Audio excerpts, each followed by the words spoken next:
this is it. This is the last day before the tournament. I call this fun day. We pretty much established a pattern for the next couple days with the tournament, and we're just going to go catch fish today and have fun. So this is Squantz Pond, and it's eligible for this the KBF event on Candlewood. It's just an alternate body of water that's legal during this tournament.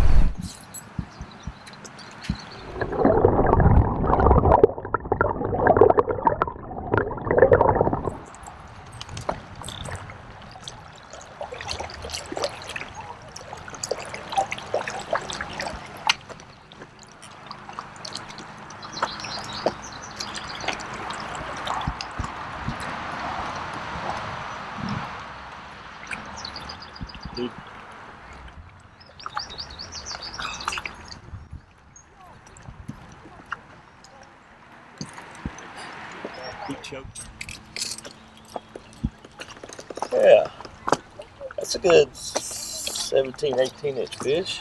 Nice, man. So Jody got that one on the spinnerbait, and I've been throwing the crankbait a bit, and we're just kind of exploring the possibility of secondary patterns, and in particular finding one that you can cover a lot of ground quickly. And I know that he covers a lot of ground quickly with the mag fatties, but I mean just moving at a very, very good speed. Moving at Russ Snyder's speed. And we've been trying. I think that spinnerbait fish was the first moving bait fish that he's caught. I mean, it's always good to have a backup pattern. I mean, you never know what the conditions are going to change from day to day. I mean, right now we're in a pretty stable weather pattern, but there's a lot of things that affect, your pattern from day to day.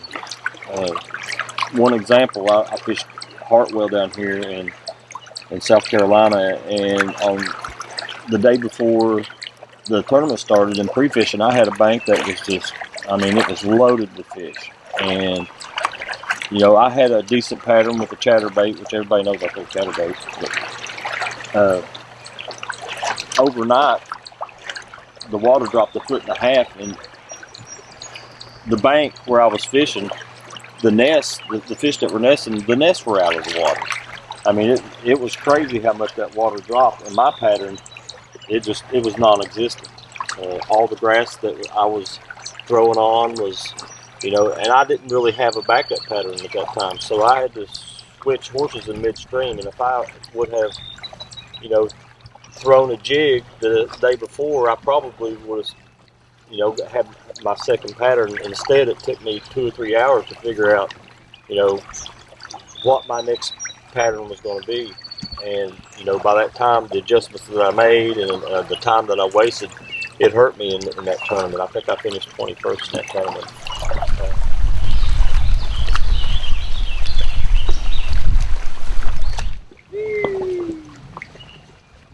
Man, he smoked it too, dude. Is that on the spinnerbait again? Yep. Good. So that might be our secondary.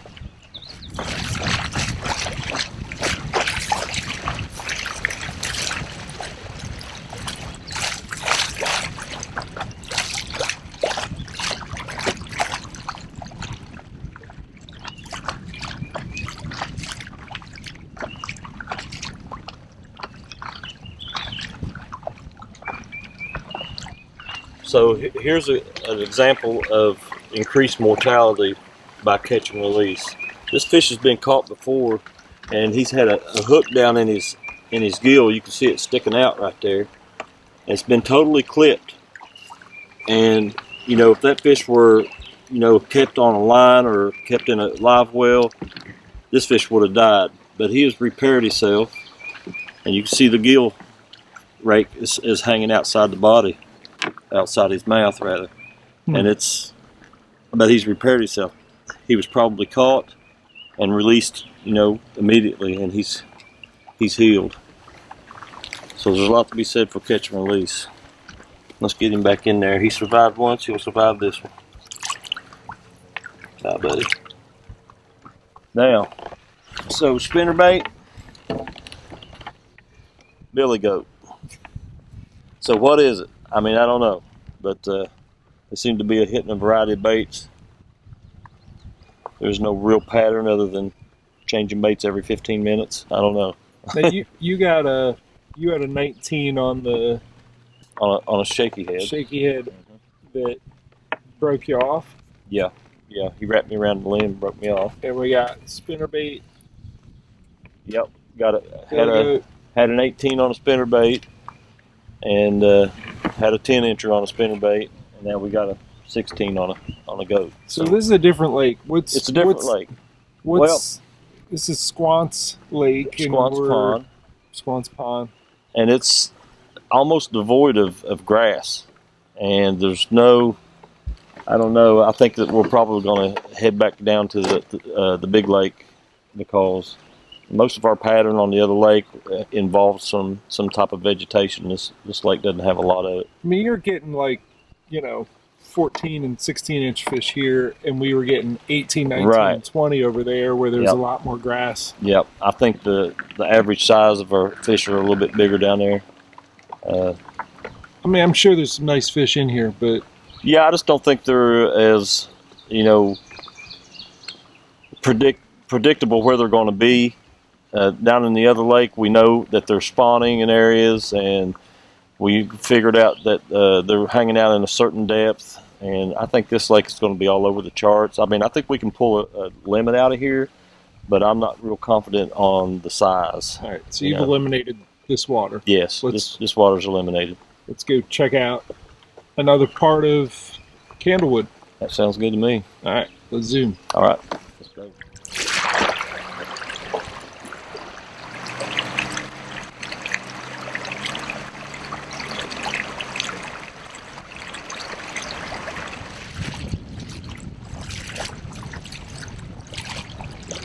That's a big difference.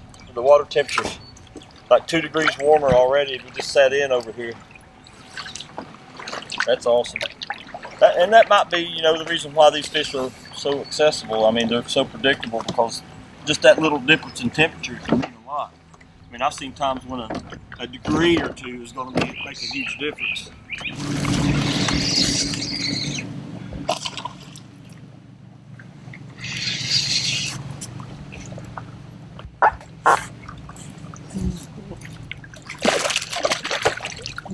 Familiar. Underneath the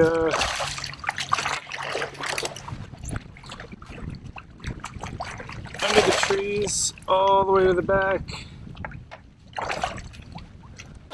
and pretty much on cue.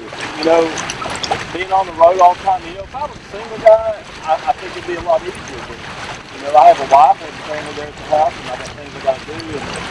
And Vicky's just an amazing person, and you need that anchor.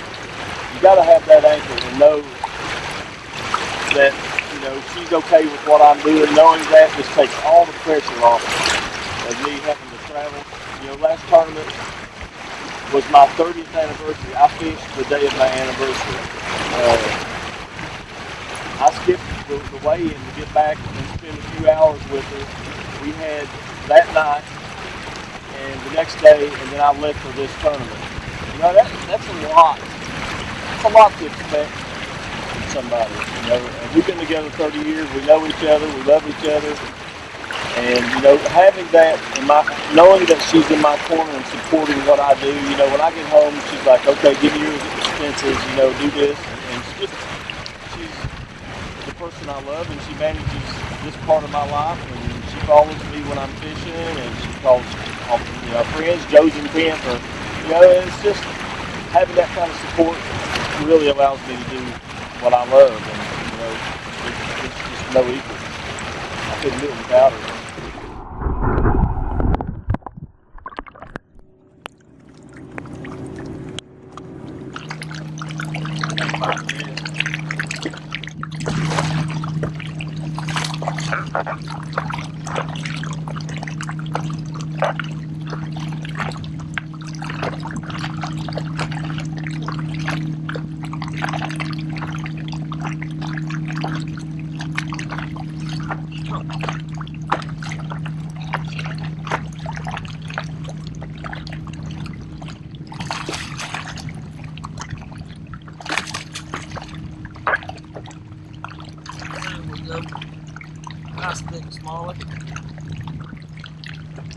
So one of the things we figured out is, I mean, the pattern's working pretty much all over the lake. I mean, anywhere we find that these fish are nesting, they're willing to hit. But it seems like up in this part of the lake, I don't know if it's pressure or what's going on. Or the lay of the lake, the geography is a little bit different up in here. But there're just not so many of them, and they all seem to be a little bit smaller. Now this fish is going to go maybe 17, 18 inches maybe. But we want that big average size. It seems like we're doing a lot better down lake. So I think that tournament day tomorrow, we're going to probably start down lake and try to find some more of these, only in a little bit bigger size.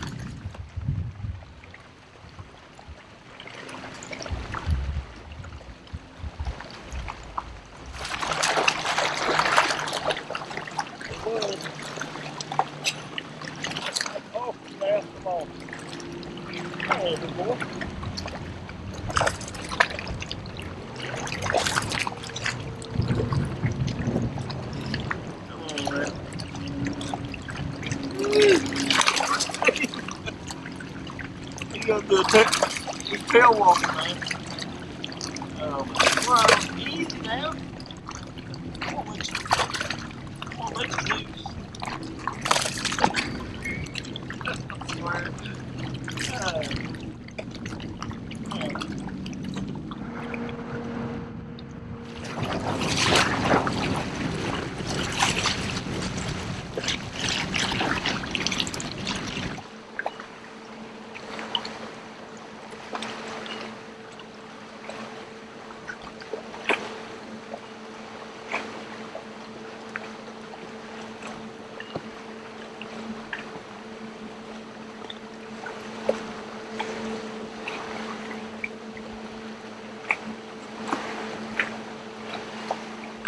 I told you.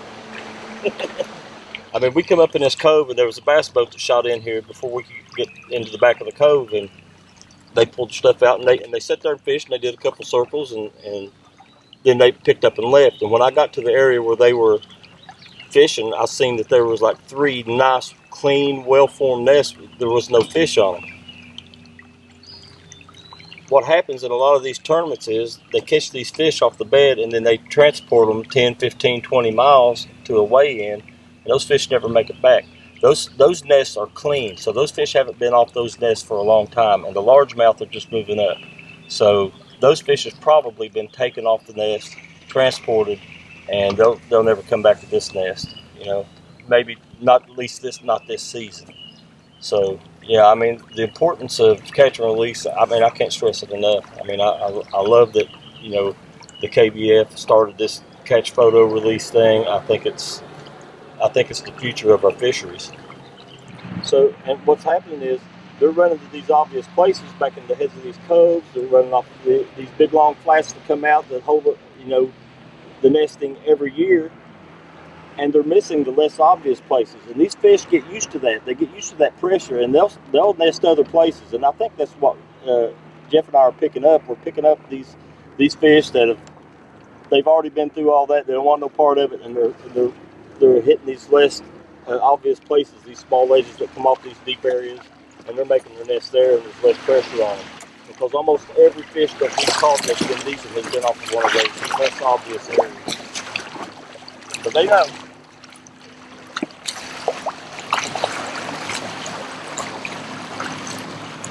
Well, we're here at the bait shop. We're getting ready to stock up. You know, 75 or 80 anglers, when we come to these small towns, we get, you know, if an angler stays in a motel or something like that, I mean, we spend between $700 and $1,000. I mean, you got 80 anglers. That puts quite a bit of money into these little local economies. So, you know, we try to go to the local stores, local bait shops, and stuff like that, and it's just good for a community. The whole dynamic of the boat. All right, and that's why there's everybody listen up. There's no difference. One of the best lakes in the Northeast. So we just got through with the captain's meeting. I'm all set for tomorrow. The identifier code has been released. KBF has our food from the Crafty Q barbecue truck. Man, the food was awesome. Great crowd. Let's do this thing tomorrow. I'm ready.